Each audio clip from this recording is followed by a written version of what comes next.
was fighting spirit, teamwork, and discipline. Saudara-saudari sekalian,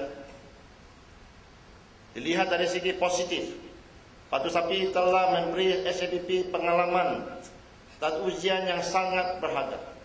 Kita menjadi lebih matang. Batu Sapi adalah pertandingan jentera dan sumber di antara kerajaan BN dan kerajaan Pakatan terhadap SAPP di Sabah. Pemimpin-pemimpin dan pekerja-pekerja parti kita semua orang-orang Sabah, orang tempatan dengan sumber yang terhad. Apa yang kita ada ialah semangat berjuang, kerja berpasukan dan disiplin.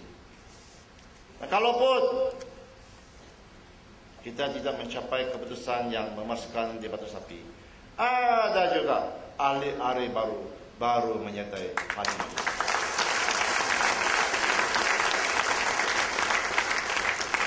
Hari ini baru sign. After we lose Batu Sapi, baru sign lagi bagus, lagi syok, lagi sedap. Selain daripada Datuk Haji Nahalang, juga Datuk Razak, Datuk Salam, dan juga Nasib Udin. Saudara-saudari sekalian, we will not allow this to distract our attention from our main cause. Kita tidak mau Batu Sapi buat kita keliru terhadap tujuan utama kita, yaitu berjuang untuk Sabah. Maka tajuk saya kaji semula hubungan negeri dengan persekutuan, review of the state-federal relation. Hari ini saya menguraikan visi otonomi Sabah dalam Malaysia kita. 47 tahun selama ini Sabah dalam Malaysia telah menjelaskan 3 peristiwa penting. Our 47 years in Malaysia have 3 mark defining events.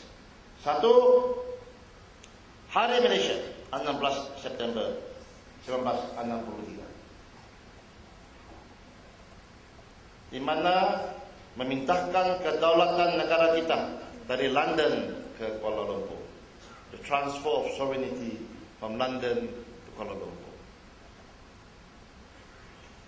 Insiden kedua, a defining incident, 6 hari bulan Jun 1976, Kemalangan Utara yang membebankan pemimpin-pemimpin utama negara Sabah telah mengubah arus sejarah. And an incident that changed the course of history in Sabah. Dan ketiga, 1990, kemasukan UMNO ke Sabah akhirnya membawa Sabah di bawah kawalan Kuala Lumpur secara langsung. Something that brought Sabah under the direct political control of Kuala Lumpur in 1990. Okey, boleh padamkan. Boleh off. Jangan nampak itu.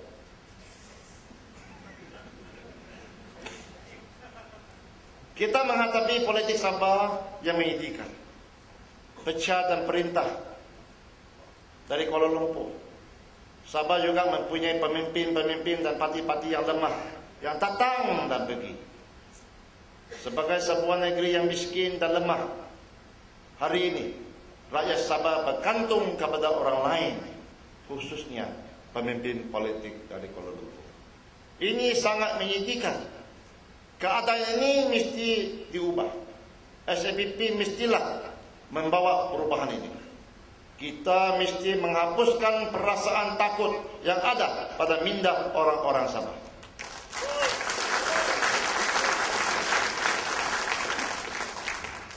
We are faced with the reality in Sabah politics today.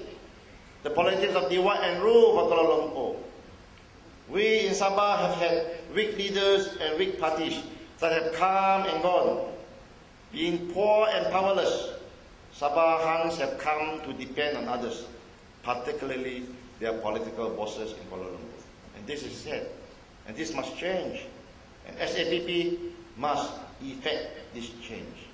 We must remove the fear factor in the minds of the people in Sabah. Maka kajian semula State Federal Relation. 1.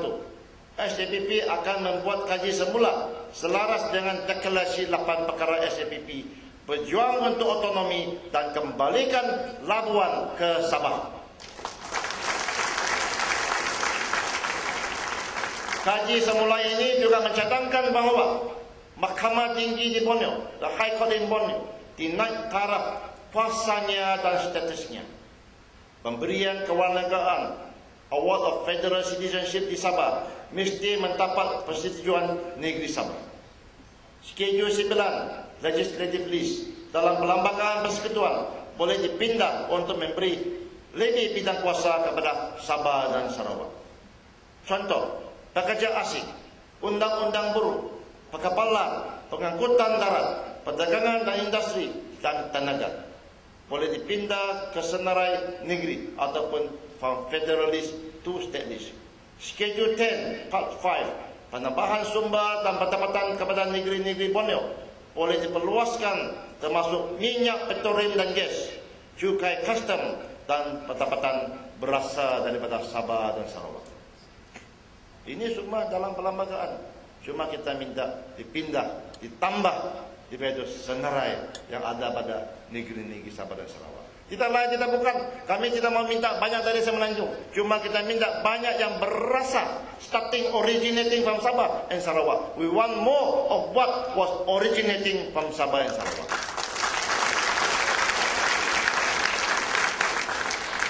Saya ulangi, bukan kita minta dari Semenanjung, dari Kelantan, Terengganu, Bukit Sabah, tidak. Cuma yang dari Sabah yang kita punya itu, yang kita punya, kita mau minta ditambah yang kita punya. Yang baki kasih kamu. Itu tidak boleh tak? Itu kita punya bang, mula-mula minyak, gas dan sebagainya. Seterusnya, itu untuk persekutuan.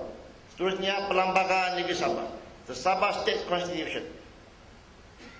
Seterusnya dicadangkan bahawa artikel 1.1 Perlembagaan Negeri Sabah dipindah, maka our head of state, Ketua Negeri, digelar sebagai Tuan Yang Terutama Yang Dipertua Negara.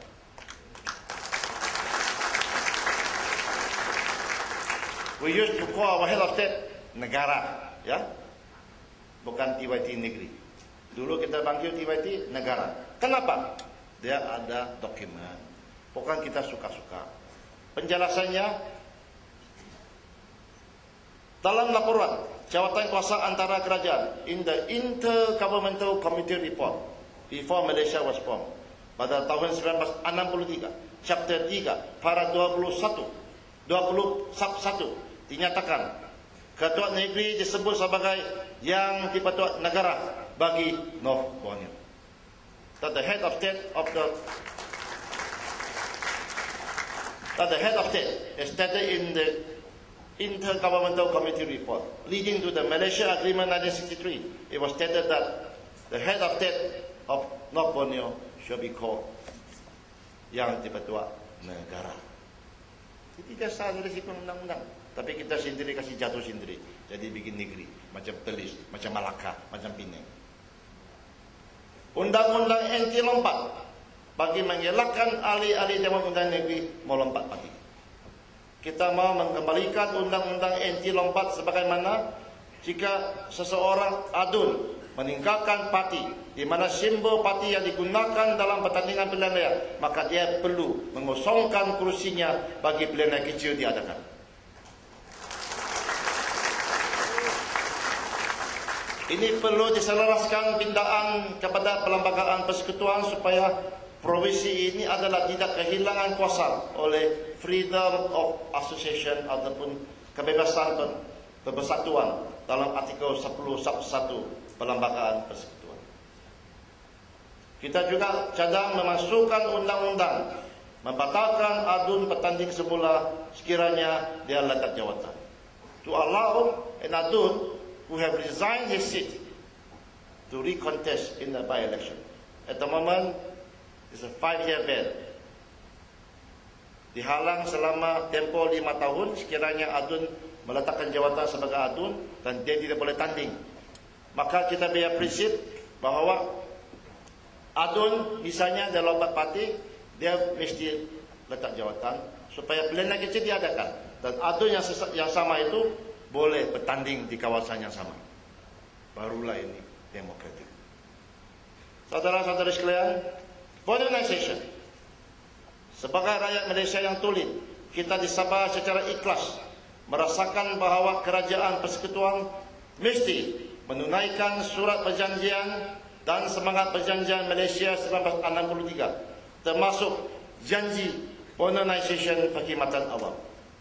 Perjanjian modernisasi dalam perkhidmatan awam adalah dokumentasikan dengan sempurna dan banyak memorandum dimajukan oleh pemimpin-pemimpin North Borneo dan Sarawak.